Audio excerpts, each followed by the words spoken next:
उस दिन एक करोड़पति लड़की ने ऑटो ड्राइवर से ऐसा सौदा मांगा कि सुनकर रूह कांप जाए। लोग कहते हैं पैसा इंसान को बड़ा बनाता है, पर उस लड़की ने साबित कर दिया कभी कभी पैसा इंसानियत को जिंदा दफन कर देता है। दिल्ली की ठंडी सुबह, धूप इतनी कि सड़क भी अपनी पहचान खो चुकी थी। रवि 38 साल का मेहनती ऑटो वाला उस दिन कुछ बेचैन सा था।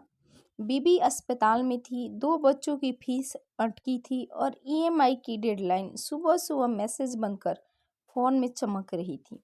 वो हाथ जोड़कर ऊपर देखता है, आज बस एक अच्छा कस्टमर भेज दे मालिक।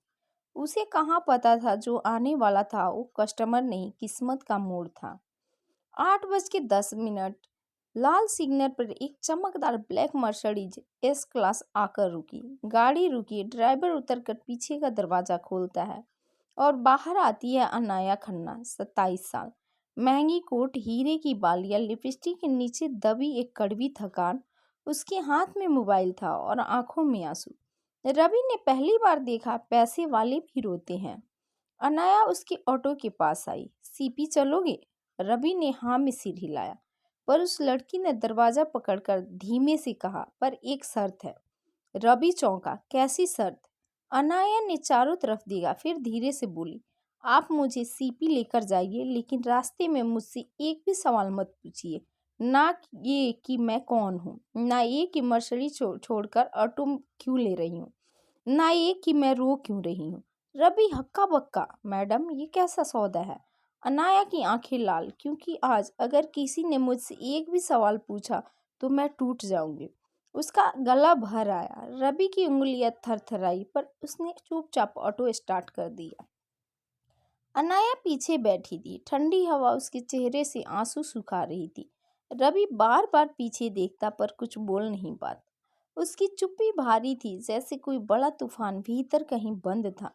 10 मिनट बीते। अचानक अनाया ने पूछा, आपकी महीने की कमाई कितनी होती है?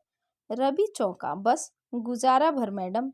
अनाया ने गहरी सांस ली। अगर मैं आपको एक ऐसा काम दूं जिससे आपकी किस्मत बदल सकती है, क्या करोगे? रवि और घबरा गया। मैडम, गलत काम मैं नहीं करूँगा। अनाया ने बात काट दी। गलत नहीं, बस बहुत भारी। अनाया धीरे से बोली, मुझे आज कहीं छुप कर रहना है, पूरे 24 घंटे, और कोई मुझे ढूंढ ना सके। ना मेरा परिवार, ना मेरे बॉडीगार्ड, ना मेरी मर्सिडीज। रवि सन, लेकिन ऐसा क्यों मैडम? तुमने वादा किया था सवाल नहीं पूछोगे। उसका स्वर टूट गया। रवि चुप हो गया। अनाया ने जारी रखा, मैं तुम्हें 50,000 दूंगी, बस मुझे एक दिन की सुरक्षा चाहिए, तुम्हारे घर में, अकेले, बिना किसी को बताए। रवि के हाथ से स्टीयरिंग कांपने लगा। उसके जिहन में बीवी का चेहरा, बच्चों की फीस, अस्पताल का बिल, सब घूम गया, पर साथ ही एक डर भी, कहीं ये कुछ गलत ना हो।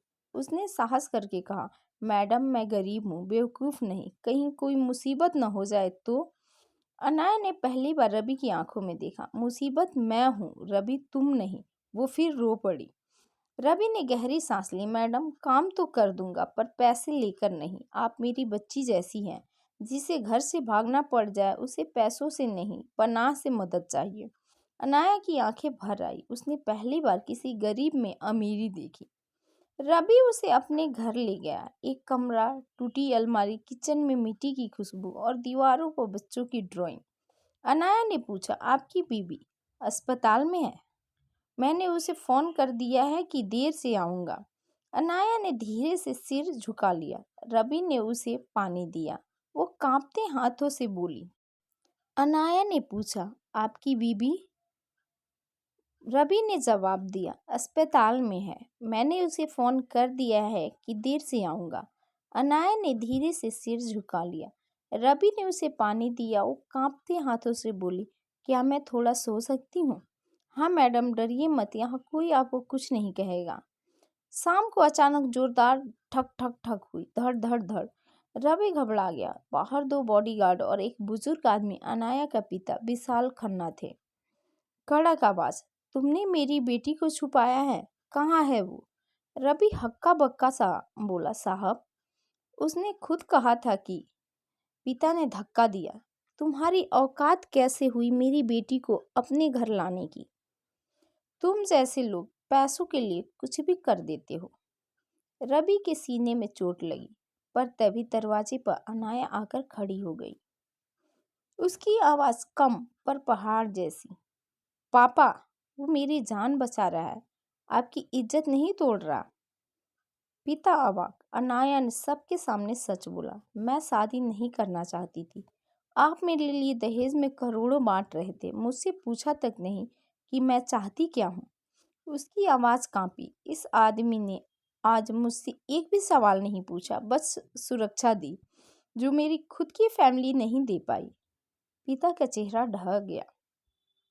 अगले दिन पूरी घटना मीडिया तक पहुंची। लोगों ने कहा, ऑटो वाले ने लड़की को फंसा लिया, अमीर लड़की गरीब के घर क्यों रही, कहीं प्यार व्यार का चक्कर तो नहीं।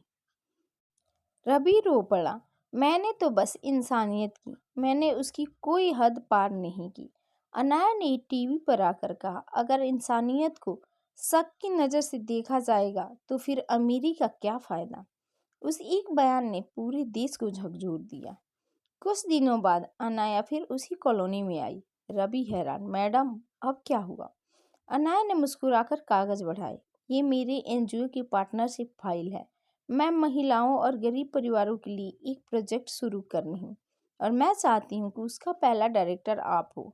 रवि की आंखें भर आई। मैडम मैं तो बस इंसान हो रवि, और आजकल सबसे महंगी चीज इंसानियत ही है।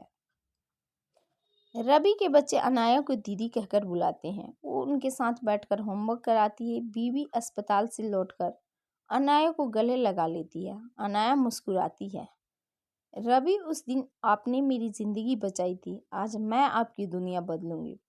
रवि ने सिर झुका लिया, मैडम सौदा तो आपने ही सबसे बड़ा किया था, इंसानियत वाला। तीनों हंसते हैं। उस दिन करोड़पति लड़की ने जाना कि अमीरी गाड़ियों से नहीं आती, दिल से आती है। और ऑटो वाले रवि ने साबित कर दिया, इंसानियत सबसे महंगा सौदा होता है।